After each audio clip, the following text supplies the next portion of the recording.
ध्यान धारणासाठी लोकांचं असतं. ध्यान म्हणजे आत्ता ह्या क्षणी मी आत्तामध्ये आहे, माझ्या डोक्यात दुसरं काही चालू नाहीये, ठीक आहे, ह्याला ध्यान म्हणतो आपण. जसं आपल्याला माहितीये कैलास पर्वतावरती ओमचा ध्वनी ऐकायला येतो. ब्रह्मांडात जिथे 0 मध्ये गेल्यानंतर पण ओमची ध्वनी ऐकायला येते. ओम एवढा महत्वाचा का आहे, हा कसा आपल्याला ध्यान धारण्यात मदत करू शकतो, हे आज आपण बघणार आहोत. तर बघा कसं असतं, तुम्ही रोज 11 वेळा हे करून बघा आणि प्रॅक्टिस करा. तुम्ही बघा तुमच्या डोक्यामध्ये खूप विचार चालू आहे, ठीक आहे, खूप खूप काही चालू आहे डोक्यामध्ये, तुम्ही फक्त डोळे झाकता आणि ओमचा जस्ट करताय तुम्ही, ठीक आहे. तुम्ही काय करणार, मोठा श्वास घेणार आणि ओम चालू करणार, बरोबर. ओ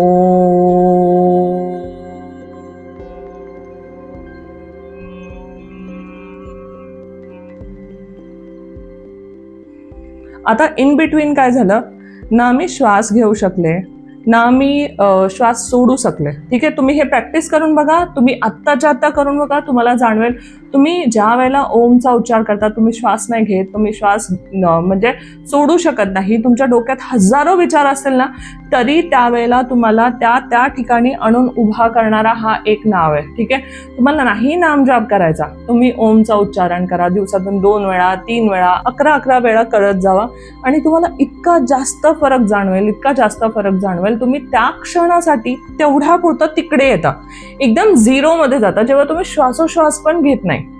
कळतंय का, ह्याच्यापेक्षा उच्च स्तराचं मेडिटेशन काही असू शकतं, ठीक आहे, की ज्या वेळेला तुम्ही फक्त आणि फक्त त्या ध्वनीला ऐकताय आणि त्याच्यामध्येच आहात. तुम्ही कितीही विचार केला, दुसरा विचार करायचा, डोक्यामध्ये आणायचा किंवा श्वासोश्वास घ्यायचा, सगळ्यात महत्वाची गोष्ट आपण श्वासोश्वास घेतोय ती सुद्धा थांबून जाते ह्या ध्वनीनी. म्हणजे विचार करा ही ध्वनी किती जास्त पॉवरफुल असेल, ठीक आहे. तर हे करून बघा, तुम्हाला खूप जास्त फरक जाणवेल.